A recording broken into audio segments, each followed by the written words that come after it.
Back to one of our top stories, and a man was tackled to the ground and arrested after trying to grab the flag on the Queen's coffin in Westminster Hall.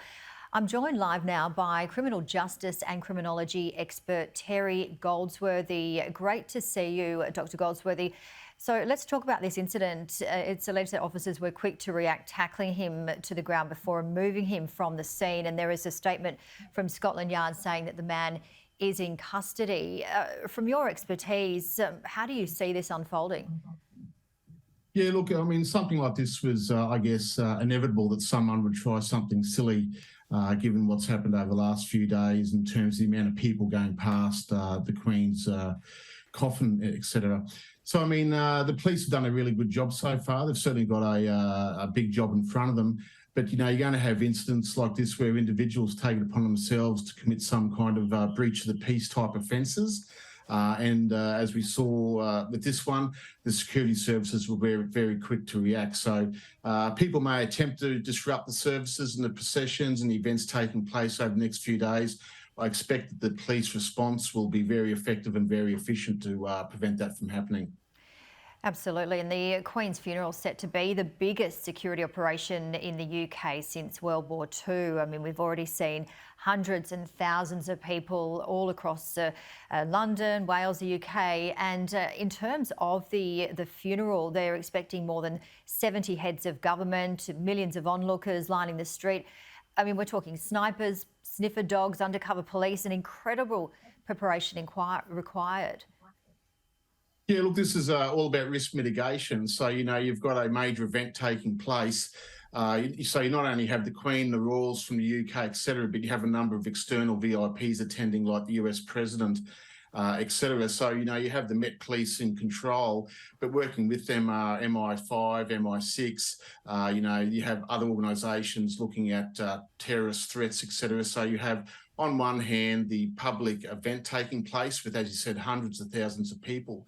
I mean, there's some, I think, 36 kilometres of barricades being put up that would need to be manned by the police. So there's probably going to be, you know, 10,000, say, police rostered each day. So it's an immense organisational challenge logistically to ensure that the public event takes place, that there's no crowd crushes, there's no disruption to the events. And in the background, so that's the overt policing that we'll see, and in the background there'll be covert policing taking place to make sure that no more serious threats, such as terrorist threats, you know, a lone wolf terrorist threat, etc., are there and going to disrupt. So there's a lot of work going into it, and there'll be a lot of organisational requirements, both that we will see and we won't see, to make sure this next few days is safe and enjoyable as it can be for the public. And do we know much about the special unit which is called Fixated Threat Assessment Centre, monitoring fixated people, and that's those identified as having potentially dangerous obsessions with the royal family?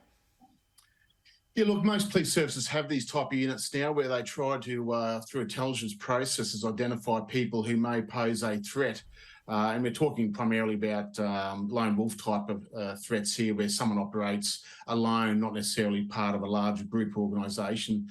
So they try to identify these people and, you know, assess the risk of them being a threat that they need to take seriously versus someone who's just perhaps voicing opinions on Twitter or social media and doesn't pose a threat as such. And look, it's hard to do that. I mean, you need to look at a variety of issues around that person and the kind of language, the threats they're making, etc., to ensure that you put your resources focusing on the people you need to. So, look, there will be a lot of intelligence analysis taking place behind the scenes here to try and identify anyone that they need to act on in a timely fashion. So, you know, it'll be very difficult for the police over there in London for the next few days. But look, they did the Olympics, they've done G20 summits over there, etc. So whilst this will be bigger than all of them, they do have experience in running these type of events, ensuring the safety of the public and also dignitaries and VIPs who attend these events.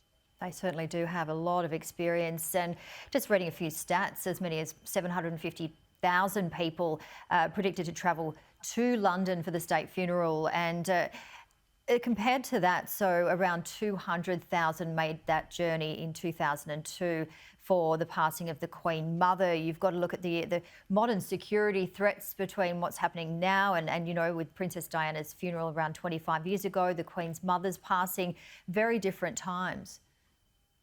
Yeah, it is. I mean, we've seen terrorism more from, organisations, with coordinated attacks to people acting singly and using household items or using vehicles, things that you don't identify readily as a threat and doing it quite effectively. So the UK police have had their fair share of these type of incidents, so they'll be well versed in how to respond to them. I think you will see a very visible police presence that we will see in terms of uniform officers. There's military assistance as well. And behind that, there'll be a lot of covert policing taking place. And I mean, I guess, the issue of protests has risen during the last few days. We live in democracies where the right to protest is allowed.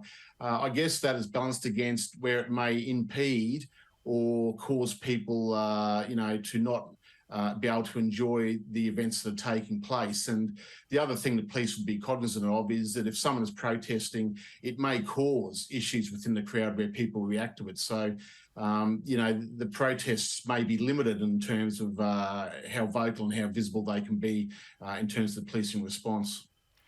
All right, well, we appreciate your time and expertise. Let's hope it all goes as smoothly as possible. As you said, they do an amazing job. Criminal justice and criminology expert Terry Goldsworthy, thank you so much. Thanks, Jamie.